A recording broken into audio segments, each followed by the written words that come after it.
Okay. Well, hopefully if more people, we are expecting a few more people based on the registrations, but I know it's a busy time in the semester. I also know that many people have caught on to the strategy where you register for something that you know you can't come to get the recording. So I will tell you that we are recording the presentation today. We won't be recording the breakout discussions, but we will record the presentation. Welcome. And thank you for joining us at this busy end of the semester time. I am Jenny Shanker from the Michigan Community College Association, and we are here to for the fifth in a series of workshops we're calling Pedagogy for Peers as part of the Strengthening MiHumanities workshop. If you are new to the Strengthening MiHumanities initiative, we've been at this for, gosh, about a year and a half now, but having these workshops for just about a year. The first workshop was a year ago, where we introduced this broadly to the state, and then we have had, this is the fifth in the series of workshops that we've had. We also have had some more intimate discussions with some folks who have been participating, and also have been working along, but relatively behind the scenes with our partners from the Community College Research Center, who are collecting data on the initiative. So we're going to hear from them today. But first, I just want to give you a couple of quick project updates. And first, and I mentioned already, if you could rename yourself to include the college and or university you're from and the discipline that you're from, feel free to use the chat to share resources and links or ask questions. And you can raise your hand to ask to be unmuted. We're not a very big group, so if you have questions, probably you can just actually unmute yourself if you need to ask a question verbally. But I'll try to watch the chat, and my colleague Erica Oriens is also here who will help to watch the chat. So we'll proceed as usual with the all too familiar Zoom meeting. I want to pause and thank you to our partners in the initiative, most particularly CCRC, who we're going to hear from today, and the Andrew Mellon Foundation, who is our funder. And then also you can see that we have gathered some more partners along the way. Mute yourself, please, if you're not speaking. Thank you. That's great. So we've gathered some more partners along the way. If you were with us in our February meeting, we had the National Institute for the Study of Transfer Students as a guest. Emily provided us with a video, and then also Susan Adams from Achieving the Dream was with us in March. So we've been kind of gathering partners along the way, which is kind of a fun thing that has been going on with this initiative. So we have some upcoming activities. As I said, we're a year into the workshop series. We will have one more workshop in September, where we will review the discipline roadmaps, which are going to be kind of a culminating product or activity of this initiative. But prior to that, next month in May, we are going to have some Zoom calls with each discipline, so focused on each discipline. Again, and as I said when I invited people to this workshop, if you're not necessarily a faculty in the discipline, but you're an administrator or you're or a department chair or a division chair that is associated with one of these disciplines, or if you're just interested in the future of humanities in Michigan, I would encourage you to attend one of these. These are going to be kind of speaking and listening calls. We're going to kind of digest what we have learned so far, what we have heard in the previous discipline dialogues, what we see from the CCRC research, which is developing, and then where we want to go next in terms of developing a roadmap for each discipline. So I put the times on this slide, but I want to encourage you to please head to the MCCA events page, which is right here. to register for one of those meetings. And again, open to community colleges and public and private universities. We'll also be looking for some volunteers for our discipline roadmap. So over the summer, I'm going to start putting together those drafts, and I need people who are associated with each of those disciplines to perhaps contribute some writing or at least volunteer to review and comment on those drafts in process. So if you are interested, some of you I know have been with us kind of for the long haul and might really want to be part of that. Some of your new people might actually want to be part of that as well. So please feel free to reach out to me at my email.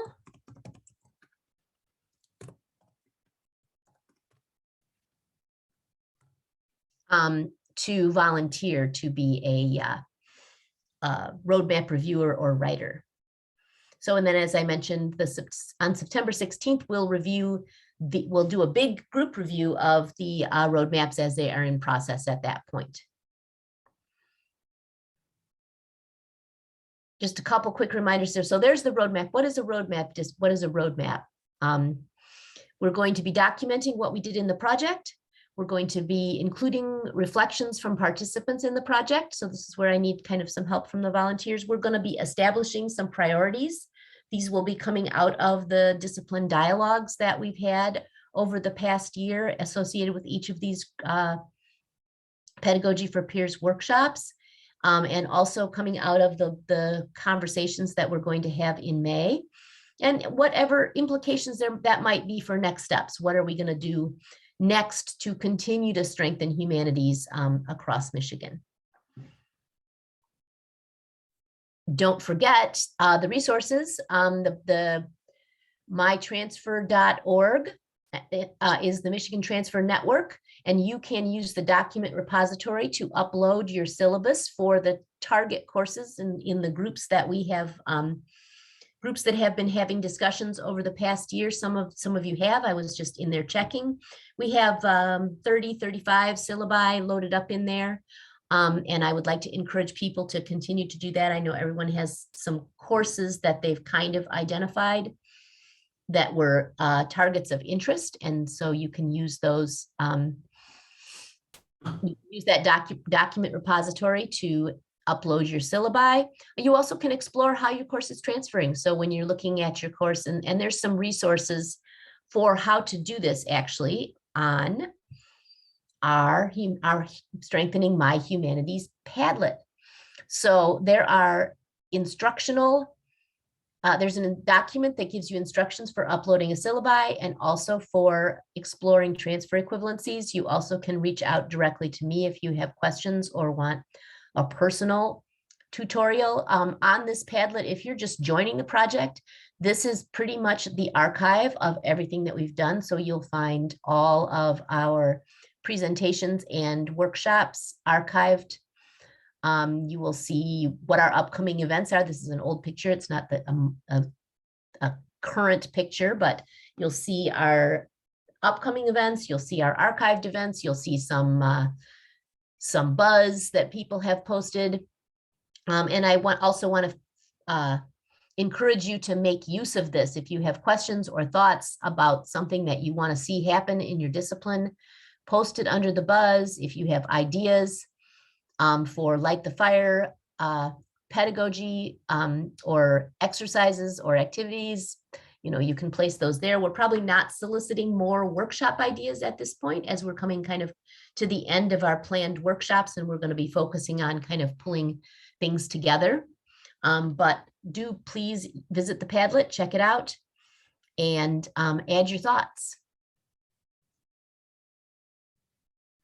So before I turn it over to today's presentation, are there any questions or comments at this point?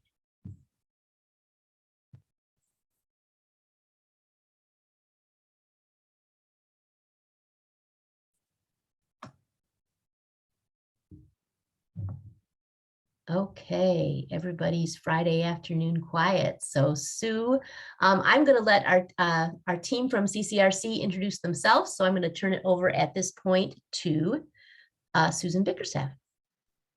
Hi, everyone. Selena is going to kick us off in terms of our presentation, but I'm going to share my screen. And that is always a bit of a trick. Okay, do y'all see slides or a slide? All right, well, we're thrilled to be here. I'm Sue Bickerstaff. I'm here with my colleagues, Selena Cho and Daniel Spark, and Selena is going to start us off. Thanks so much, Sue. Good afternoon, everybody. It's nice to see some familiar faces and some new ones. So yeah, I'll get us started. Like Jenny and Sue mentioned, I'm here today with my colleagues Sue and Daniel. Our fourth colleague, John, is on paternity leave right now with his new baby. And we are researchers at the Community College Research Center. You can go to the next slide, Sue. This will be old news to some of you, but for those of you that haven't heard our spiel yet, we at CCRC have been engaged in a 2-year mixed methods project in partnership with the MCCA. For our project, we've been focusing on the 4 disciplines of communications, English, history, and theater. But we know that the humanities includes much more than that. So in the interviews and focus groups we've been conducting for this project, as well as for our conversation today, when we say humanities, we also include the disciplines of religion, philosophy, languages, art, global or area studies in our definition of the humanities. And please chime in if I missed one. So Jenny already touched on this briefly, but the MCCA has been leading some excellent field engagement work for this project, ranging from webinars to discipline-specific discussions to the great Pedagogy for Peers workshops, and most recently, an ATD seminar about course redesign. And yeah, it's been wonderful to see a lot of engagement with these activities. At least one of us has been present for a lot of these activities, and they've been really productive and great. Next slide, please. Okay, so to give you a bit more background on CCRC's engagement with this work prior to our project, back in 2018-2019, CCRC had a different grant from the Mellon Foundation to conduct research on the role and prevalence of humanities coursework in community colleges. So Tom Bailey, Clive Belfield, and Theo Pippins were the researchers that conducted that analysis. And contrary to the common narrative that humanities course taking is on the decline, a big headline that came out of this paper was that community college students are taking quite a bit of coursework in humanities fields. So this first paper found that community college transfer students take as many courses in humanities fields as students who start out at 4-year universities, and that these students are taking most of their humanities courses before they transfer. Next slide, please. So Theo and Clive's second paper from the same project found that students' grades in community college humanities courses strongly predict both how well they perform in humanities courses once they transfer to 4-year institutions, as well as how likely they are to complete a bachelor's degree.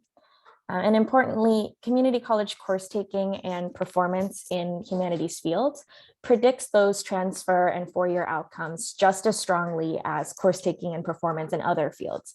So this analysis came out of a question about, do STEM courses better predict transfer success or 4-year completion and outcomes?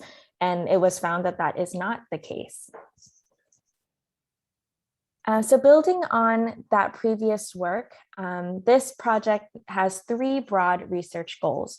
The first is to understand the current transfer pathways for students in the humanities and identify ways to strengthen those pathways. And the second is to explore faculty and student perceptions of humanities curriculum and instruction across sectors. So the second goal really gives us a chance to look beyond the structural and administrative components and look more at classroom practices.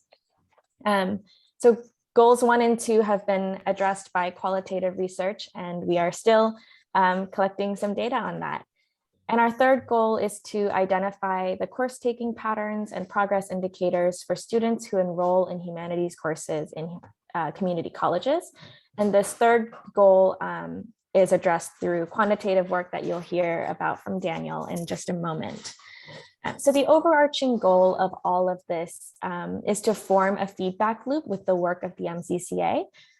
We really want to elevate the voices of folks that are immersed in humanities education in Michigan and give useful information back to faculty members and administrators and our colleagues at the MCCA so that the work can complement each other.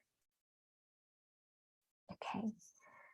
So next, just as a little warm-up activity, we'd like to invite you to think about an undergraduate experience in the humanities that impacted you. So that might be a specific course or a specific assignment or a specific instructor. And our second reflection question is, what is the purpose or benefit of studying the humanities? So if you have thoughts on either of these that you'd like to share, we'd love to see some answers in the chat or to have some folks share out if you're feeling brave and social on a Friday afternoon. Yeah, just give a couple moments for folks to respond.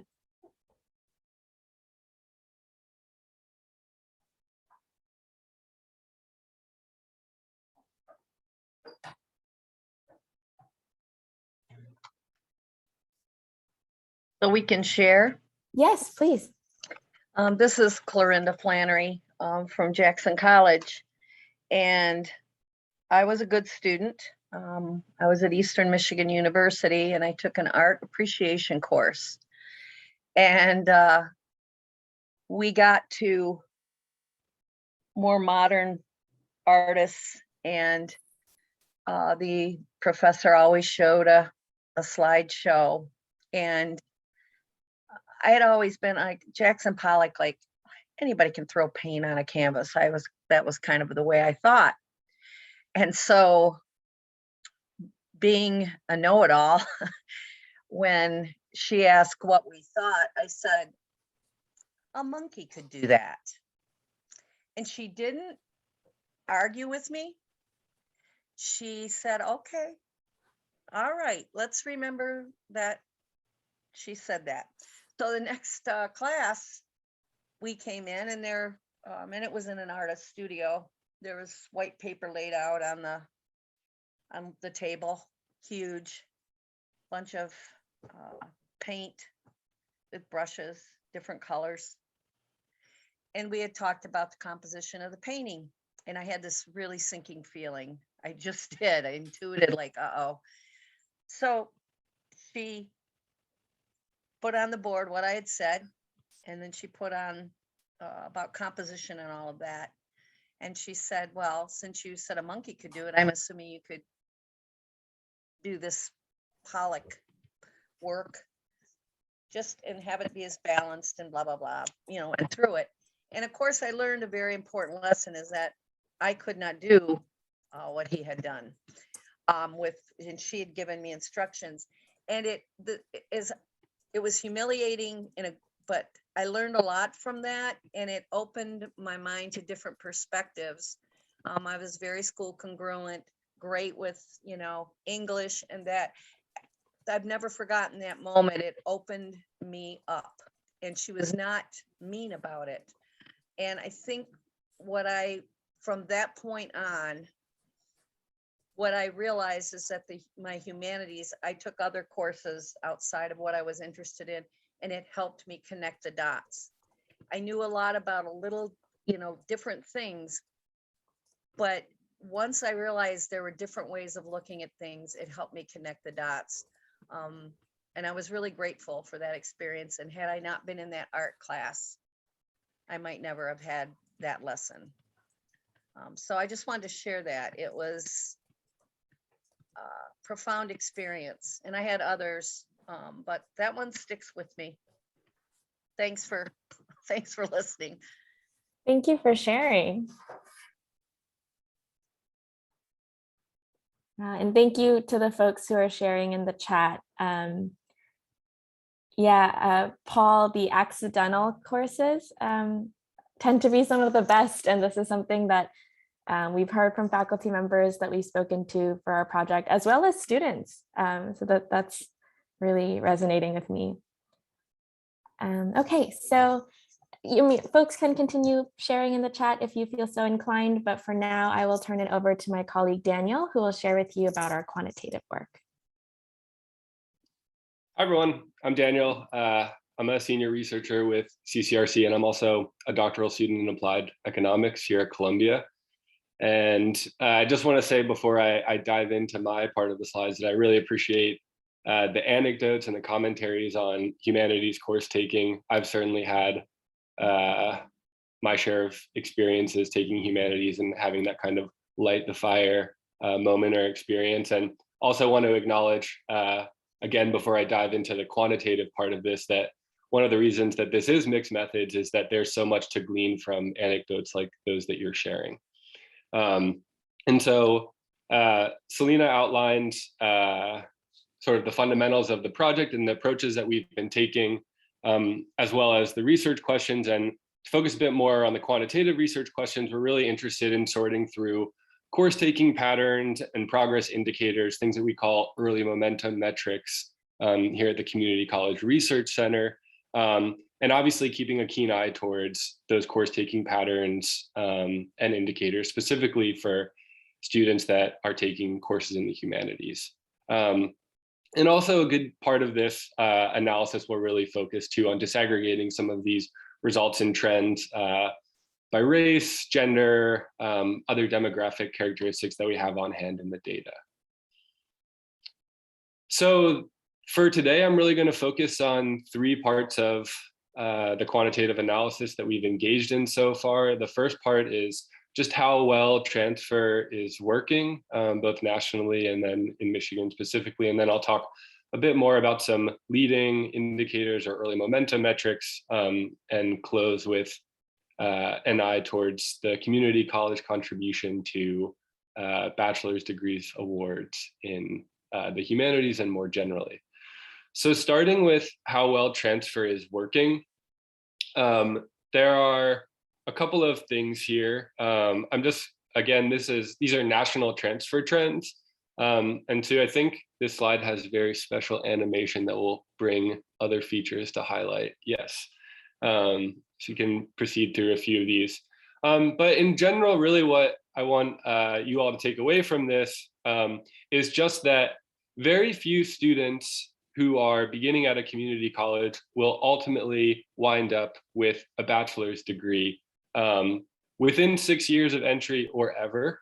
And that's taking into consideration the fact that the vast majority of students, about 80% of first time ever in college community college students, do intend to earn a bachelor's degree, right? So obviously there are a significant number of students that are just seeking terminal degrees, just seeking occupational certificates, or just associate degrees. But again, I want to remind everyone just the extent to which, again, almost 80% do intend to transfer, but very few wind up ultimately transferring, and even fewer wind up earning those degrees, earning a bachelor's degree.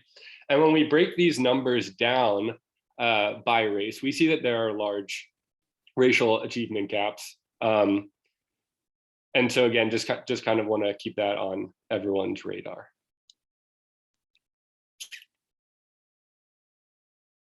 When we look specifically at Michigan, I think there are a couple key takeaways. This chart on the left is just showing the transfer rate to four-year colleges within 3 years of entry among first-time in college community college starters in Michigan. And this graph on the right is showing ultimate associate degree completion within 3 years. And so I think the source of takeaways that our team has come away with so far, again, just looking at the data on hand, I think, the numbers are a bit discouraging in terms of thinking about the percentage of students that are ultimately earning degrees. Again, per the prior slide, this is not something that is unique to Michigan. This is a nationwide issue of finding ways to increase completion rates across two-year colleges. But more generally, we do see improvements over time. Some of these bars with rather steep increases are also in part due to low sample sizes for certain racial subgroups.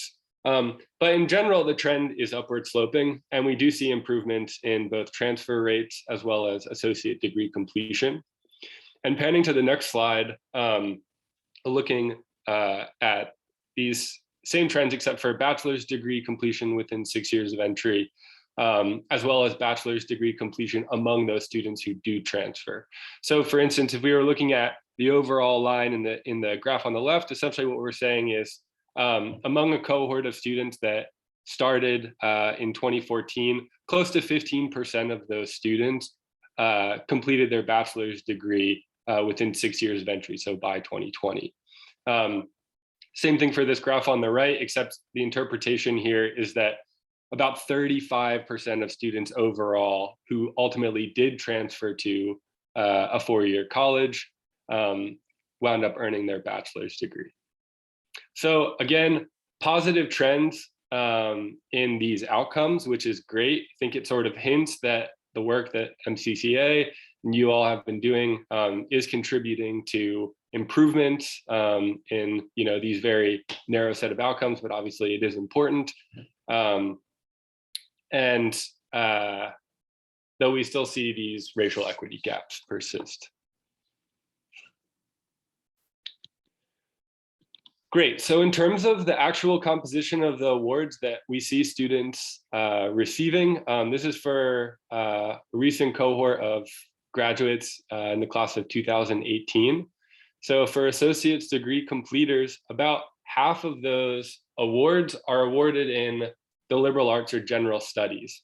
And so to come up with these figures, we're using zip codes reported by National Center for Education Statistics and developed by the Department of Education. And they're basically just general characterizations of coursework that help institutions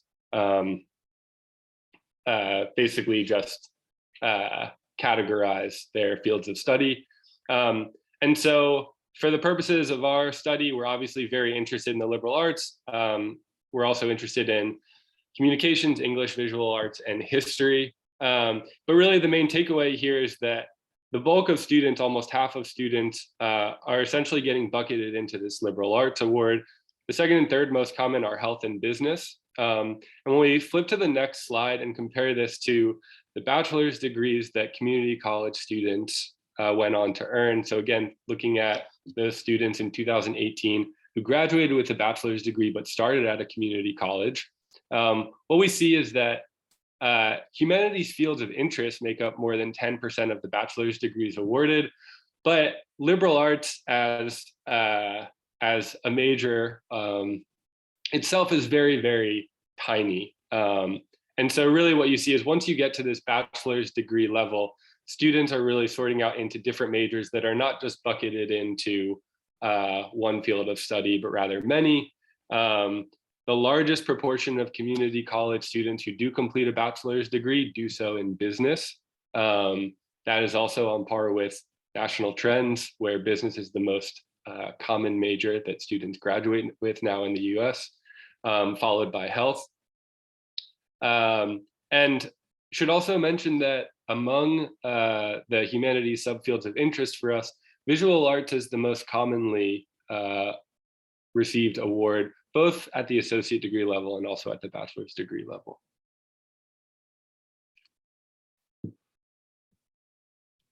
Great. So if any questions about any of these things come up, feel free to just unmute and speak up, or I'll also monitor the chat as well. Daniel? Yes. Just a quick clarification, visual is visual and performing arts, right? Yes. Yeah. Yes, so visual and performing arts, that includes fields like theater, as well as things like art, drawing, etc. Daniel, I have a question. Does on that prior slide, when you have liberal arts as a separate column, does that include or exclude English and history and all of those other things? Yeah, so that's a great question. That excludes those other majors. So this is any other liberal art besides those that are right. cited? Okay. Right, exactly.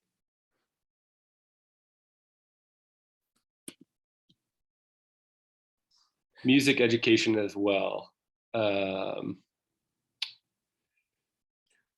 You know, that's a good question. I believe that yes, that is certainly the case. I'm hesitating a little bit because music courses are part of visual performing arts, but music education is occasionally cross-listed in education departments as well. So I'm not sure if that question is referring to music courses or specifically music education courses. Daniel, if I could ask, I'm Joel Geffen from Henry Ford Community College, and I'm just curious, what happens here with folks who are interested in philosophy, religious studies, or straight up humanities? Where do they fall on this graph in terms Right, of this level? right. Yeah, so at the associate degree level, essentially all of those students that are pursuing those fields are bucketed into the liberal arts. For the purposes of the bachelor's degrees award, some of these are showing up on this graph. History majors. Religion and philosophy are actually separate zip codes that are not pictured here. So they're showing up somewhere else. But they're, in terms of the magnitude or the frequency with which students graduate, is very similar to what we're seeing for liberal arts, English, and history. So it's relatively small margin. Thank you.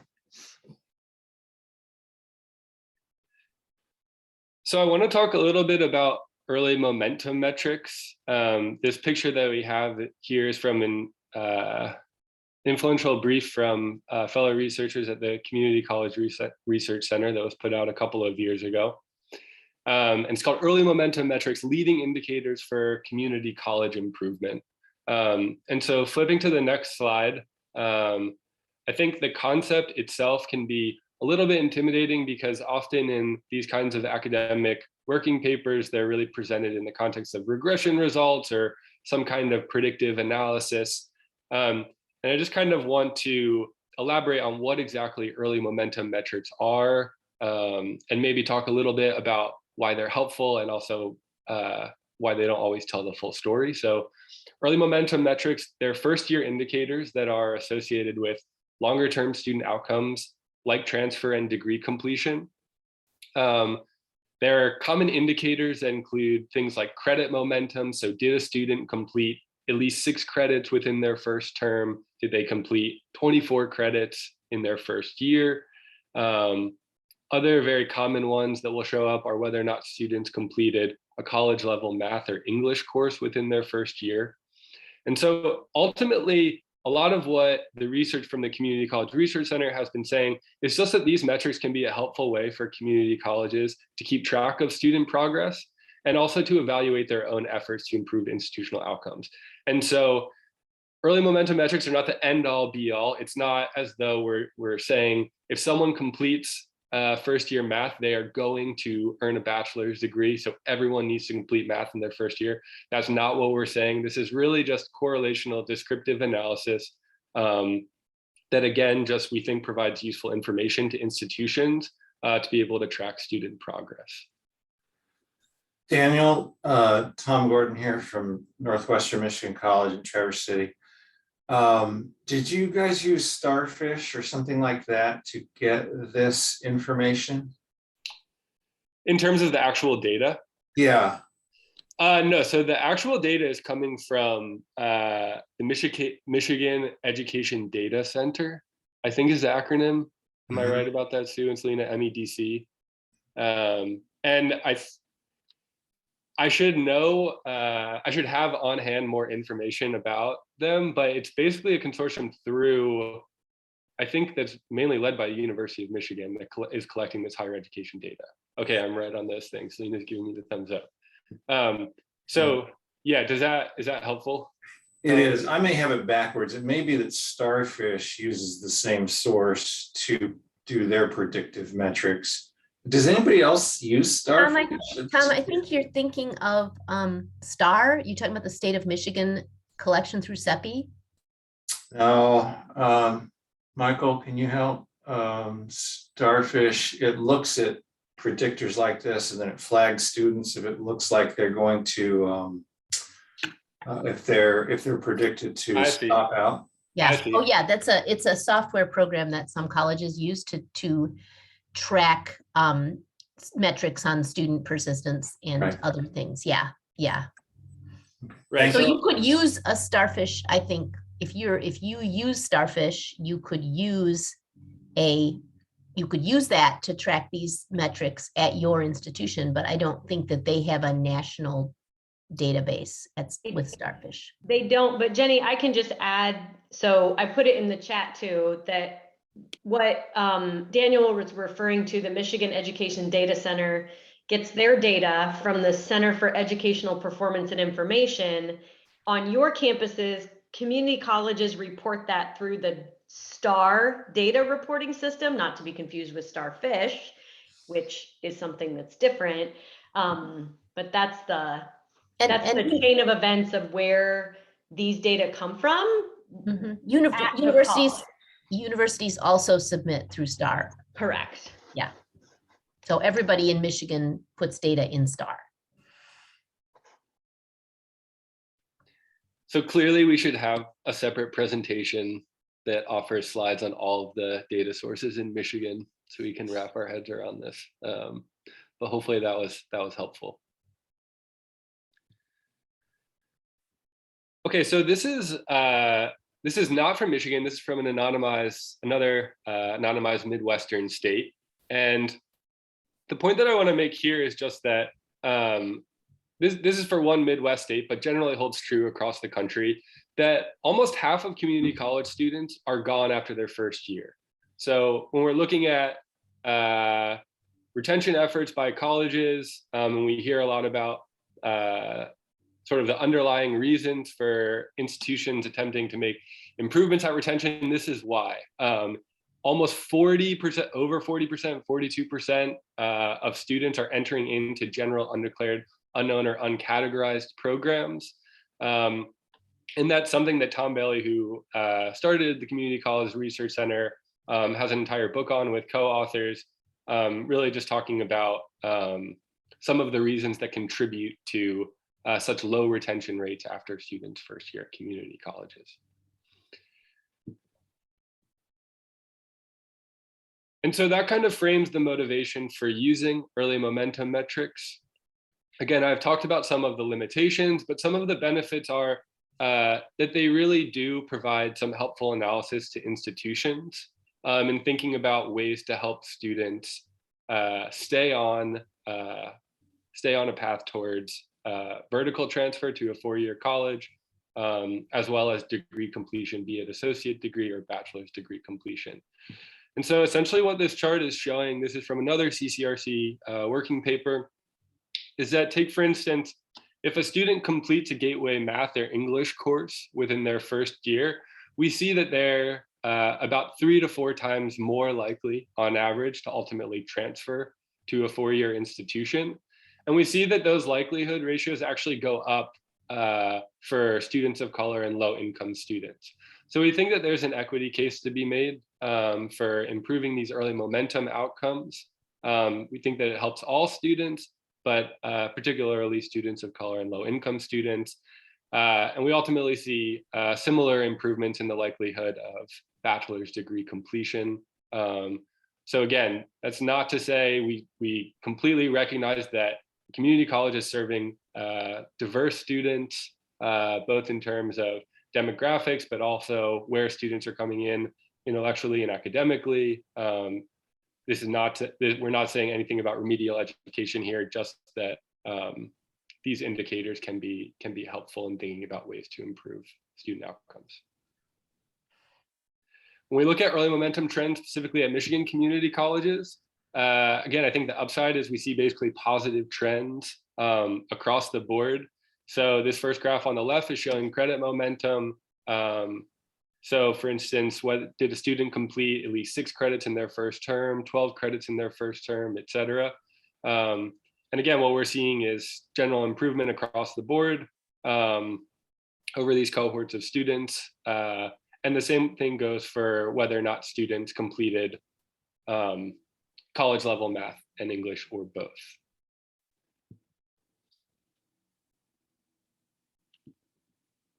And so one thing when we break a few of these out, this slide is showing these trends for whether or not students completed at least 24 credits in their first year, and then college level English in their first year, college level math in their first year.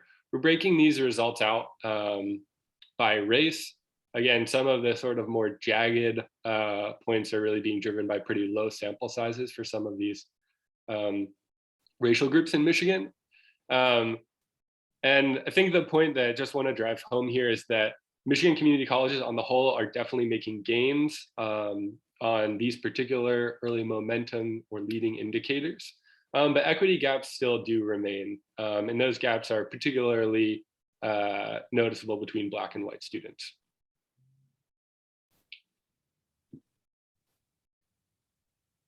Great. And so another way that we can think about improvements in community college student transfer policies and how well the coursework that students are taking is transferring into four-year schools is the extent, is just looking at the total credits earned by students who do complete degrees. So in particular, we'll look, I'm going to show just the average number of credits the bachelor's degree earners who started at community college completed over several cohorts of students. And in general, what we find from this analysis is, again, positive trends in the amount of excess credits that students are graduating with. And again, I think this really kind of points to the work that you all have been doing to improve the transferability of coursework, as well as just improving communication between the 2- and 4-year schools in Michigan. Daniel, Tom Gordon again. What is a positive trend in excess credits? Yeah, great. So I'm going to show that here. And so a positive trend in this case is really cutting down on the number of credits that students are graduating with. So to kind of paint the picture here, oftentimes what we see at community colleges, again, this is not in Michigan, this is nationwide. This is a nationwide issue, that students who started at community college on the whole are graduating with more credits than bachelor's degree completers, students who just started at a 4-year school. And that's controlling for time. So if you started at a 4-year college and you finish your degree in 6 years, you start at a community college, you finish your degree in 6 years, oftentimes we'll see those community college student starters graduating with more credits. And so again, just kind of hammer home this point, by positive trends, ultimately what we're saying is that there's a reduction over time in these cohorts of students who are reduction in the number of credits that they're ultimately graduating with. We break this down by certain fields. So looking at this graph in the top left, among all bachelor students, we're seeing general declines in the number of credits that students are graduating with, really of about 10 credits from 2010 to 2014 cohorts. Still see racial equity gaps in terms of the number of credits that students are graduating with. So on the whole, Black students across these 5 cohorts that we're showing are still on average graduating with more credits than white students, which again is suggesting that some of the courses that students are taking at the community college level simply aren't transferring and counting towards their degree, which are requiring those students to take other courses at a 4-year institution. And then we can also look at this graph. The bottom left here is showing this based on whether or not a student actually earned an associate's degree. And this finding is really just kind of pointing towards what I think is a sort of interesting trend and something that we want to explore a little bit more. Jason Taylor, who's a researcher at the University of Utah, had come out with an in-depth study of analysis in Michigan. A lot of his work is focused on community college students that will transfer to a 4-year college, but don't actually receive their associate degree. And so I think an area for future exploration for us is to kind of think about the implications of students' associate degree completion prior to transfer to a 4-year college. So I have a question about this conclusion that you drew that suggests that the reason for excess credits is they take courses that don't count. Do we understand why they're taking courses that don't count? Is it because courses are less expensive at a community college and therefore they can experiment more?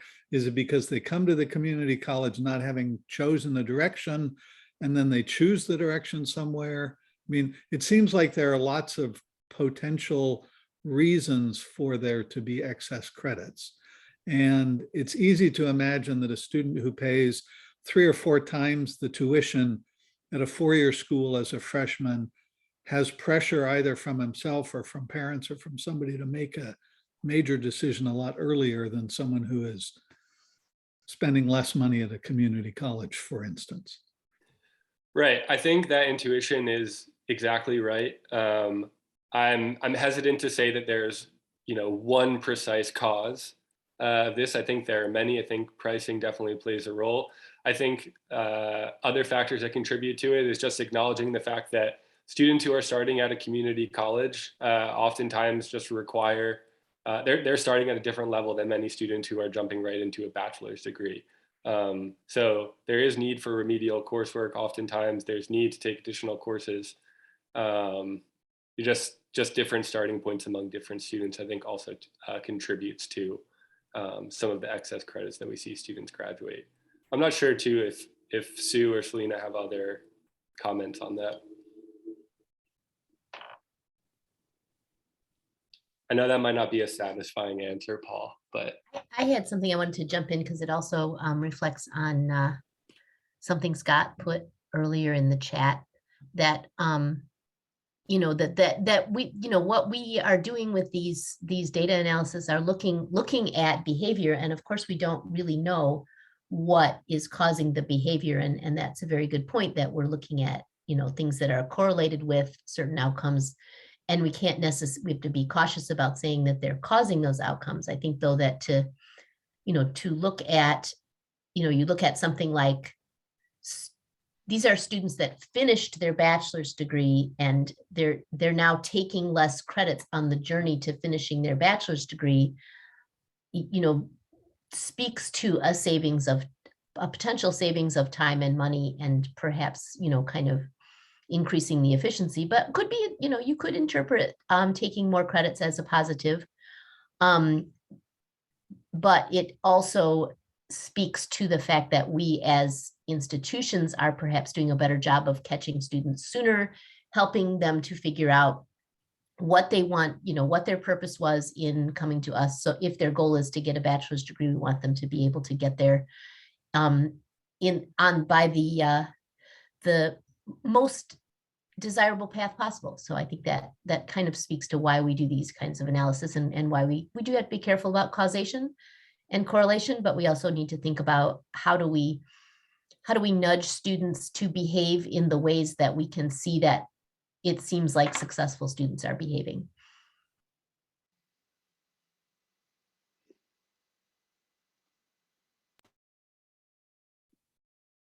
Great.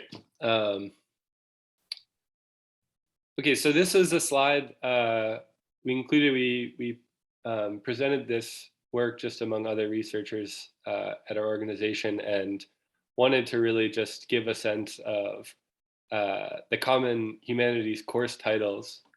These are the most frequently taken courses within each of these subfields at the community college level. And then I would imagine for you all, this is maybe slightly more common knowledge. So we've broken it down, for instance, these 3 courses for the communications field. The most commonly taken courses among community college students are the fundamentals of speaking, foundations of interpersonal communication, as well as speech and communication. These are just the most frequently taken by course titles, so they're not specific to course numberings, which do differ across many of the colleges and community colleges in Michigan. But was really just including this for you all's interest. And you can see the parallels, particularly with communication, with our pathway in communications, the MyTransfer pathway, and the courses that were selected in that pathway. So it's kind of nice to see the confirmation that those are the courses that were selected, and those are the courses that students are taking. Yeah. Sorry, the one other quick thing that I should mention that is, I think, interesting from this is if you look at the liberal arts, you do start to get a sense of just how broad and all-encompassing liberal arts is at community colleges. So you can have something, you can take a course that is being classified as a liberal arts course based on zip codes. That's an introduction to the arts, or the introduction to arts and music. But you can also essentially have what would be a first-year seminar for community college students. That's an introduction to the college student experience. So again, that kind of gets at, especially relative to the more distinct fields, potentially of communications, English, history, visual arts, the other humanities fields that we're really looking at in this analysis. Again, just at the community college level, that liberal arts field is very, very all-encompassing. So someone just asked in the chat, what's the situation regarding religious studies, philosophy, and courses listed as humanities? It's a really good question. We do have a much more narrow definition of humanities than what you would see from, there's a humanities indicator project, a few other ongoing nationwide efforts to evaluate and keep track of progress in the humanities that keep broader definitions. For our analysis, we haven't been looking specifically at philosophy and religion. They're separate zip codes that are not included in liberal arts. So those are good questions. And if you have more specific questions, I'm happy to dig up some information on those fields and provide them as well. Okay, so these last couple of slides, I just want to talk quickly about the contribution of community colleges to four-year completions in Michigan. So today we've talked about the contribution of humanities to transfer, and some indicators that we think are helpful to institutions for gauging student progress towards transfer and degree completion. But now I want to focus specifically on just some other ways that community colleges contribute to ultimate bachelor's degree completion in the state of Michigan. And so what each of these charts are showing, start with the top one, is the community college contribution to Michigan four-year colleges. So this line that's showing all bachelor's degrees, what it's telling you is that overall, about 55 among students who completed bachelor's degree, this is for a recent cohort year, 2018, among all colleges in Michigan, four-year colleges in Michigan, about 55% of those graduates enrolled in a community college at some point. And what these blue bars are showing is that within that 55%, the vast majority, almost 85% of those students enrolled in a humanities course while they were at a community college. So really, if you take nothing else away from these slides, it's that community colleges and the humanities specifically play a huge role in bachelor's degree completion in Michigan. And so again, putting aside the numbers specifically around humanities degree completion, again, just humanities courses are playing a very vital role among students who ultimately do complete bachelor's degrees. And this chart on the bottom, sorry, is showing the same thing, but among specific humanities subfields. And there is quite a bit of variation. I think the thing that really jumps out is just the liberal arts degrees. Almost 80% of students that graduate with a liberal arts degree from a four-year college enrolled at a community college at some point. But again, even within each of these humanities subfields, community colleges are playing a very, very large role in contributing to ultimate bachelor degree production. Great, and then this is just my last slide here. When we break this down further by sector, ultimately what we see is that about 60% of all bachelor's recipients at public colleges, so slightly more than the total statewide average at public colleges, at some point enrolled in a community college. This number is still large at private universities, around 45%. Just closing point is that the community college contribution, again, per the last slide, is still also very large and significant within humanities subfields. Again, almost 50% of all humanities bachelor's degrees awarded by public institutions were awarded to students who enrolled at a community college at some point. So again, if you have any questions about any of these slides, feel free to let me know. Again, I thought this would be interesting. You don't need to go in too much detail here. And I would imagine these slides will be disseminated after. But this is just a breakdown of the most common universities that students go on to transfer to and ultimately graduate with a bachelor's degree, both overall and in the humanities. So I include this on the left in terms of just the raw numbers of students who transferred to and graduated. And on the right, these are lists in terms of the highest proportion of bachelors. So for instance, this graph on the left rather, overall, Michigan State has the highest number of students who ultimately transferred to and graduated with a bachelor's degree, started at a community college. And I guess the one closing point that I'll make is just that you'll probably notice that most of these colleges here, it's really the large regional non-selective colleges that are doing the lion's share of the work in terms of accepting and getting students, community college starters into four-year schools and moving them all the way through degree completion. So again, I know I'm moving pretty fast here, but do want to turn things over to Sue. And if you have any questions about any of these slides, feel free to follow up. Okay, thanks, Daniel. I'm actually going to take over for a bit and pass off to Sue. So turning to the qualitative portion of our work, our research questions were regarding how can community colleges work with their partner institutions to create clear transfer pathways for students in the humanities? Second, why do students choose these programs? And third, how can faculty at 2- and 4-year institutions collaborate across the sectors in these efforts? So as part of our qualitative work, Sue, can you get it? Yeah. We've conducted nearly 50 interviews with faculty members, administrators, and staff. Some of you are in this room, and we thank you again for sharing your perspectives with us. We've also had the chance to speak with 14 students, which we think is so important to highlight the student perspective and student experience. And all of the folks that we've spoken to represent 17 different institutions across the state from all sectors. So that's public 2-year, public 4-year, private 4-year. So today, Sue and I will be sharing 4 emerging findings, the perceptions of the value of the humanities, lessons on building cross-sector pathways, promoting humanities within pathways, and lastly, like the fire learning experiences. So I'll be talking about the first one, and then I'll pass it off to Sue for the last 3.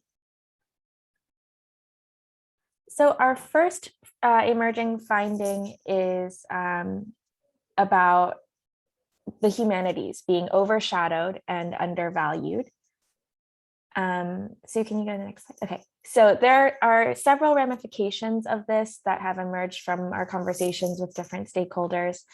So first is a declining institutional investment. So that can look like less investment in physical spaces on campus for the humanities, less funding for program development, and in personnel, like we've heard a lot of humanities departments are shrinking, folks are retiring and not being replaced. These are the kinds of challenges associated with declining institutional investment. And this is often in comparison to STEM programs we've noticed that folks talk about. Yeah.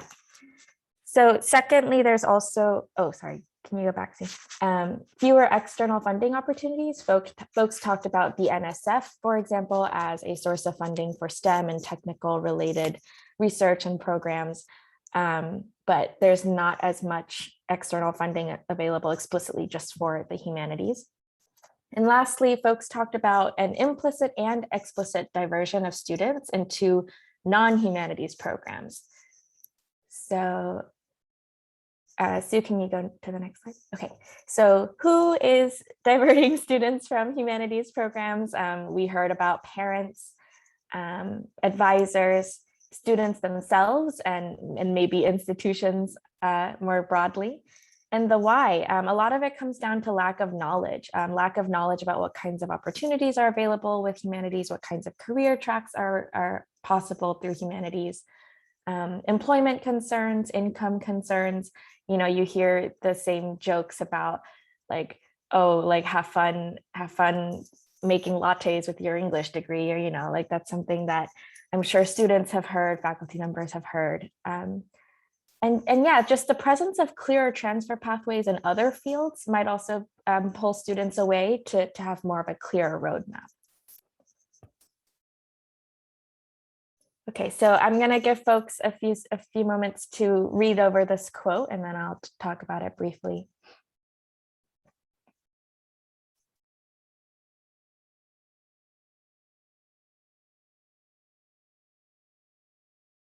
So this is from a faculty member at a community college, really speaking about the lack of knowledge, the career concerns, the employment concerns that tend to steer students away. And the next quote that we have is also from a faculty member, speaking again to just dropping enrollment in humanities, specifically as that relates to equity. So I'll give folks a moment to read this over.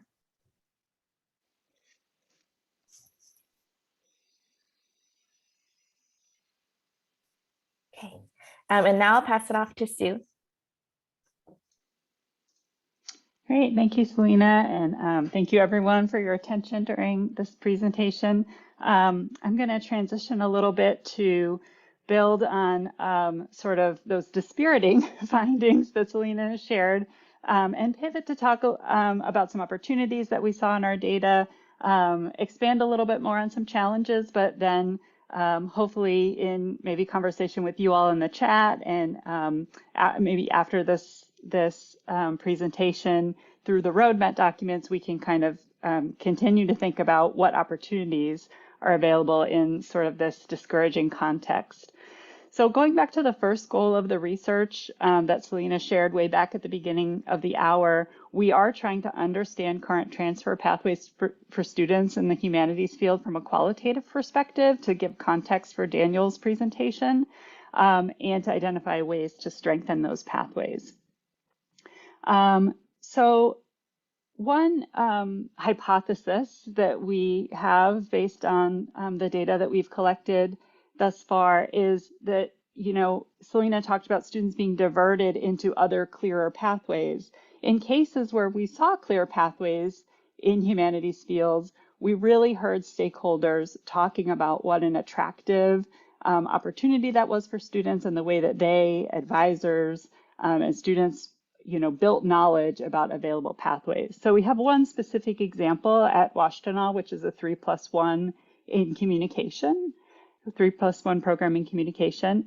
And you'll see this particular faculty member is really talking about this as a recruitment tool for students. I'll give you a moment to digest the words on the slide.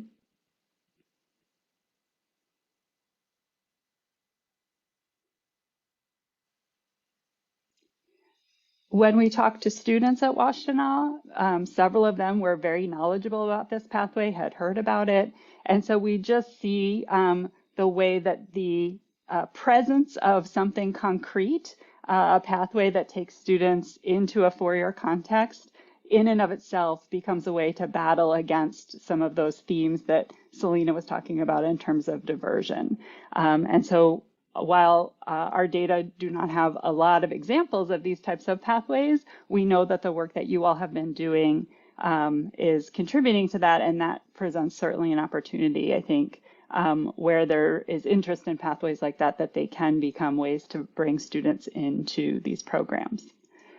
There are in our interviews certainly barriers to pathways development, and I really love this presentation because I feel like it's a moment for like a bit of a member check. You all, almost everyone on this call contributed to our themes here. So if we're getting it wrong, definitely let us know. But we hear that it's a competitive environment for student enrollment. And so that can present tensions between 2- and 4-year institution. And it's not necessarily an environment that is on its face inviting for 2- and 4-year collaboration. We have a quote about this coming up. We hear a lot about institutional misalignment. Across institutions, there might not necessarily be consensus for what constitutes a major. An English major looks different at one 4-year institution versus another.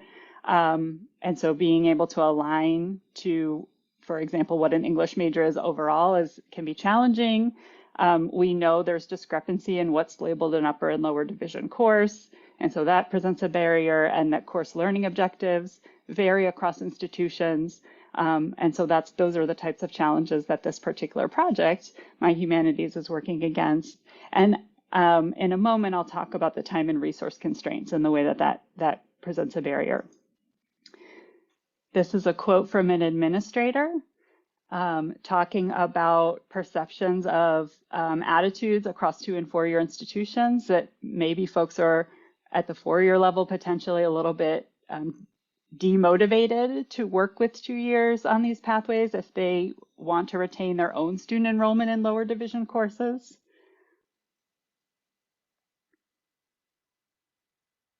We presented a version of this presentation to our colleagues at CCRC to share about our learnings, and someone said, "This looks like a humanities person made this quote."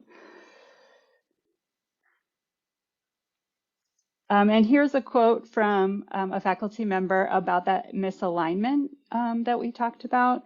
So this is a community college faculty member talking about how making a course transferable is highly challenging when there's a perception that different 4 years have different expectations for what that course should be or do.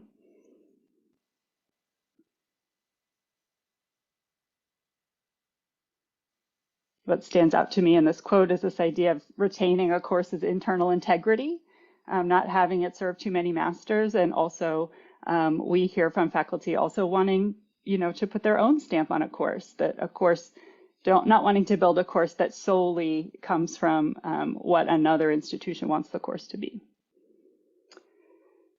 So a third barrier that I highlighted a few slides ago, but I just want to spend a little bit more time on, is time and resource constraints. So building these cross-sector program pathways requires coordination. It requires administrative work in terms of getting folks together in the same room, making sure the next meeting is happening, and faculty, perhaps always, but certainly in this moment, are overworked. We're coming out of, hopefully, 2+ years of pandemic teaching. There are just a lot of demands. If you're a faculty here, we know there are so many demands on you.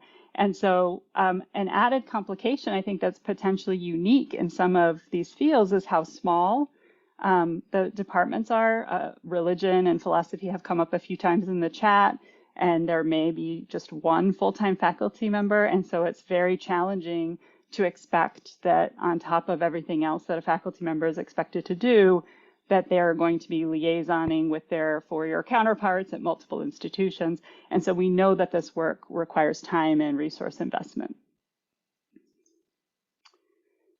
So then to sort of pivot to opportunities, we heard loud and clear from every stakeholder that we spoke to who was a faculty member, the value and benefit that they have derived from cross-institutional relationships with folks in their discipline, and in particular, the promise and opportunity of cross-sector relationships that are within discipline.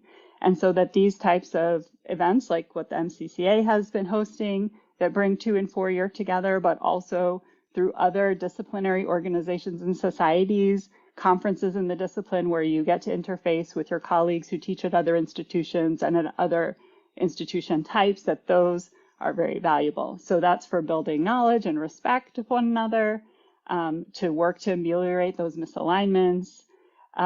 We've heard some really interesting ideas about identifying and reducing redundancies, that maybe not every institution needs to have the exact same program, that these programs could be regionalized in some way, so that certain 2- and 4-year partners could work on a certain type of program, and a different 2- and 4-year partner could have a complementary program, but that is different. We have a quote where someone said, "I don't know if we need 15 journalism programs in our state at this point. Maybe those could be sort of customized or regionalized in some way." Faculty talked about the efforts that they're making to modernize their curriculum, to bring in more diverse and inclusive text, to update their teaching practices. Every faculty member that we spoke to was highly committed and cognizant of this current moment in terms of social justice and equity and building a more diverse humanity or inclusive humanities curriculum. And it seems as though cross-institutional relationships could be a way to do that. We know that work is happening in some discipline societies. Getting back to that idea of maybe the sole full-timer at an institution, it seems as though there could be economies of scale, bringing faculty together from multiple institutions to do some of that curricular work, to lighten the load and to not reinvent the wheel. And so that seems like a really promising direction that Michigan is headed for events like this. And then to be advocates for the work. And that's something that we've heard in these conversations and also in our interviews, that there's power in numbers and that we want to show the value of the humanities, to not be overlooked, to not be undervalued, and that cross-institutional relationships can be a way to advance and empower the work. So we sort of want to turn this whole premise of this presentation and project on its head for a moment, because we know the title of our project is Guided Pathways in the Humanities, and we know that building these pathways is certainly a goal, and there are benefits to that. But you also go back to Daniel's slide of BA degrees, and you saw those really tall bars in business and health. And so we know that, you know, we're not going to overnight invert those bars, that most students go on and pursue degrees in other fields. And so the work of humanities education is often educating folks who are not going to go on to get humanities degrees. And I think that's a reality that everyone we spoke with is highly aware of and to some degree comfortable with, as far as we can tell from the data.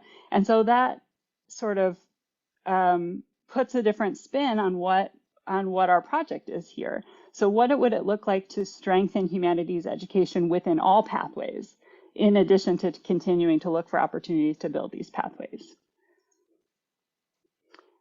We heard about the value of humanities, both from college employees, faculty and staff, but also from the students themselves.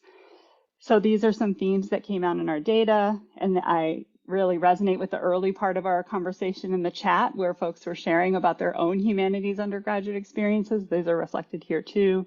So humanities are a place for students to make personal connections to the curriculum. It's where they see themselves in the curriculum, where they can explore self and society, think critically, and build communication skills.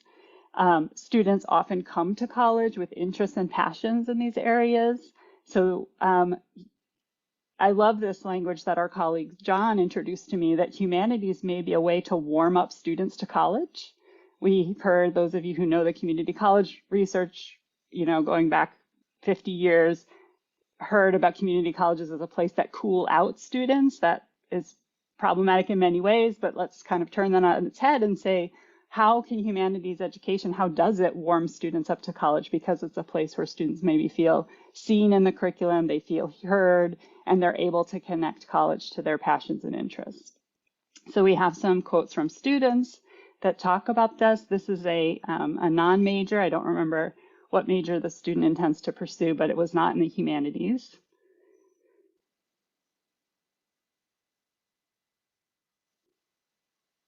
I love this part of the quote. I'm really starting to get more out of life just by taking this course. I love that.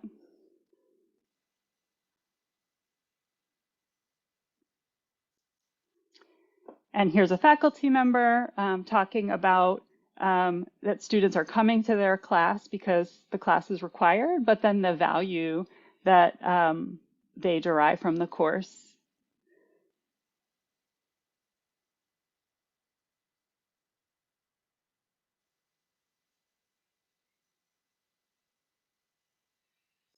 And finally, one last student quote for you all.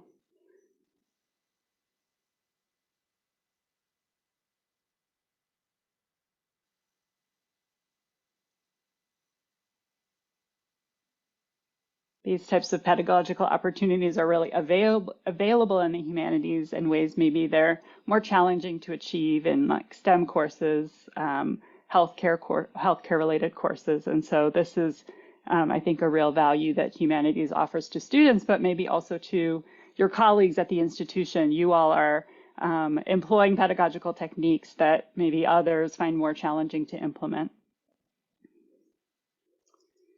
So throughout today's presentation, you have heard the term light the fire a couple of times, and I want to define that term for those who that may be new to it.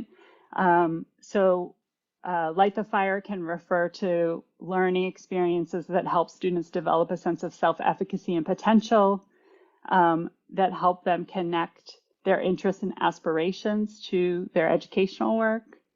And I don't want to overlook this third piece around becoming a part of a community of learners.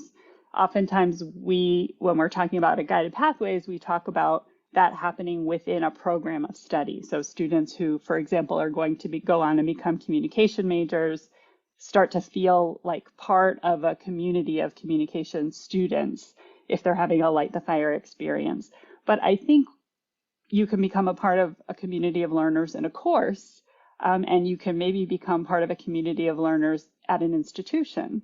So how can humanities help students embody an identity as a college student? I think is a question that has come up based on some of the data that we collected.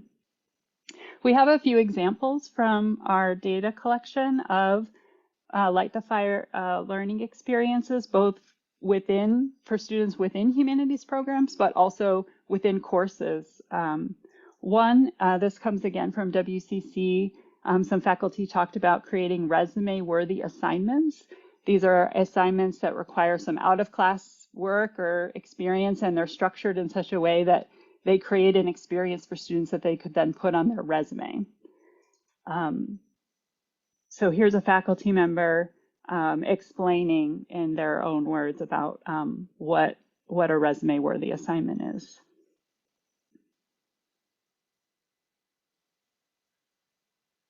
And this faculty member had students doing a project connected to the library or connected to some sort of service learning opportunity. So really pointing students outside of the classroom to complete a rather substantive assignment.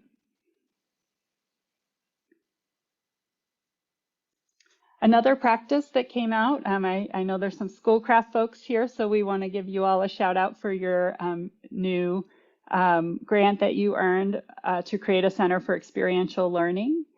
So this will, and probably I feel a little awkward explaining this, maybe Scott Braden could do a better job, but as we understand it, will sort of be a one-stop shop, gather existing experiential learning opportunities together, and so that it makes it easier for students to access these and expands access and opportunity to experiential learning opportunities.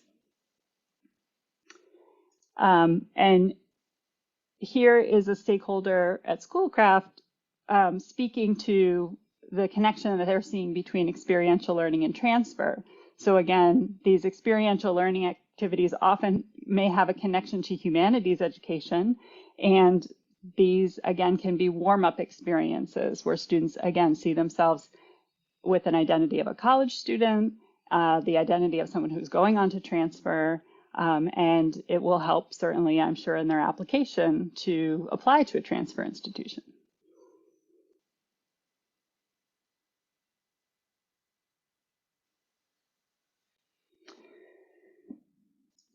So I don't think we are going to get into breakout groups, but I do want to close with maybe a whole group discussion of some of the questions that we came away with from today's presentation. And I'll just read these off, and then Jenny, if you think it's okay, we'll just sort of open it up for conversation. So we've had a chance to hear from you a little bit throughout on Daniel's portion of the presentation, but if there's anything that you haven't yet commented on, particularly on what's missing from that analysis, I think we have a few ideas of maybe disciplines to look into that weren't included. But our first question is around, does that do those analyses? Can they inform your work? And if you have any recommendations for us on additional analyses. The second question is sort of pointing to that challenge that I identified with small departments, overworked faculty, lack of resources, and the ways that cross-institutional organizations or relationships might be able to serve as advocates, to help with economies of scale, to lighten the load. So, you know, how can we leverage national and regional professional networks? We heard quite a bit about national, regional networks like LAND in our data collection, but also maybe discipline-specific ones that either do or do not yet exist in a regional sense. And can these groups help with curriculum refinement, experiential learning, or pathway development? And then our third question is, every institution that we collected data at had pockets of these light the fire learning experiences, whether they be housed in an individual faculty member's classroom or through service learning that relatively small numbers of students access. Someone in the chat talked about study abroad. Several institutions that we conducted interviews with have study abroad programs, but again, reaching quite small numbers of students. And we also want to highlight honors programming. Honors programming often requires quite a bit of humanities coursework and seems to be structured in ways that would really light the fire for students and warm them up to this identity as a college student and this idea of transfer. But each of these types of experiences tend to reach really small numbers of students. So where are the opportunities to expand the reach of those types of programs and to expand equitable access to them? And you know, how relevant is it to think about which types of light the fire experiences would be important for students to recruit them into humanities programs or for students who intend to pursue them?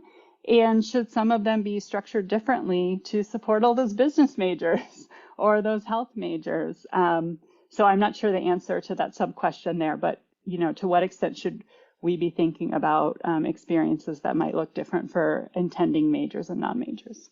So would love to hear your reactions and questions at this point. I'd just like to take a minute to kick it off to say that that third question really gets at the duality of the humanities and liberal arts at both largely at community colleges, but I think at both community colleges and universities, their kind of dual role in, you know, typically part of general education, but also their departments where there are majors. And we hear a lot about sort of the conflict, like, you know, why do we have so many English faculty when we don't have that many English majors or things like that? And it's because, you know, they're deliberately ignoring how many students are taking English classes. I mean, I've looked at a little bit of Daniel's data. You know, English Comp is like almost the #1 course that every college student takes, whether they're taking it at a 4-year or taking it at a community college. You know, that's why we have so many English teachers. And so how can we make that experience more valuable for everybody? Now I'll be quiet and let other people contribute.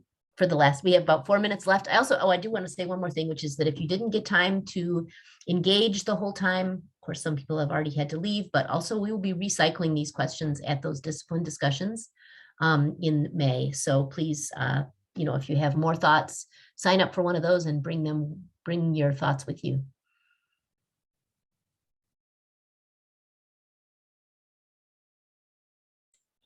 Well, I just wanted to say that an item on an earlier slide about what students see from the advising office on employment opportunities like that are related to these fields. I think I'm going to go review those materials and see what the students are being, you know, sort of showed or presented with. So I don't know if that's lighting a fire. It's more like lighting a candle. But it could, in that initial consultation, maybe in the first year of advising, you know, students, you know, maybe there's a different narrative that they could be presented with when it comes to what you can do with an English degree or a history degree that's outside of teaching.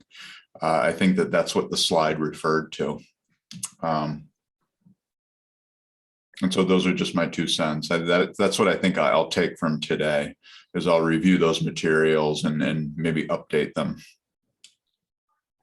I think related to that, that's a great thought, Michael. I think related to that, When we teach these humanities classes, it is important that we help the students who are in our classes to see connections in the discipline and outside the discipline.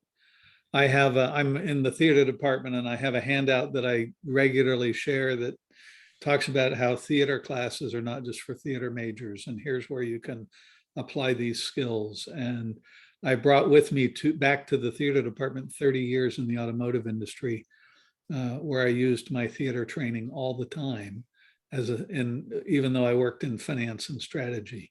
And so we can help our students broaden their perspective. When I was an academic advisor years ago, students came to the University of Pittsburgh thinking there were 5 majors: medicine, education, law, the 5. And you help them understand that there's a whole world out there of things that can apply to all of those 5 areas of work. Can I just quip for a second? This has been such a rich thing. Thank you all so much. One of the things I'm interested in is how can we give students like longer experiences, like maybe 2 semesters, to focus on perhaps a broad question. So for example, ethics and technology, or human migration, or discrimination, and then bring folks from a couple of different disciplines to inform that, and let students do something with the topic, sort of like the super courses that are kind of the wave and conversation. I think something like that could really be firelighting for humanities students.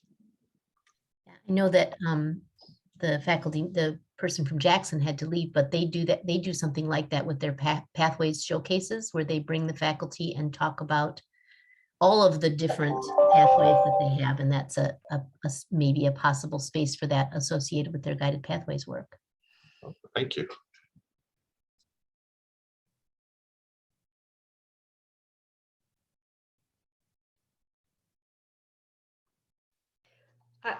Jenny, I'll just add on Michael's point, and I think others as well.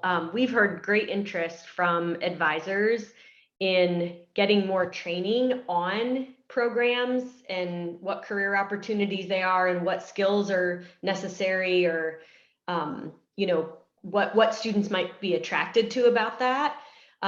So I think there's a lot of interest among advisors to learn more from all of you about your careers and professions. And I also think that's true as many of you are teaching in programs, students, and I think another one of Sue, your slides talked about a student who was not in a humanities program but was taking a humanities class. And I think there's so much value in the faculty to faculty conversations about your disciplines and your programs, because those are the folks that are having conversations with students about career choices. And maybe even a faculty member in welding, you always hear that story of the welding student who changes their major to music or something. And I think there's a lot of value in those faculty to faculty conversations as well.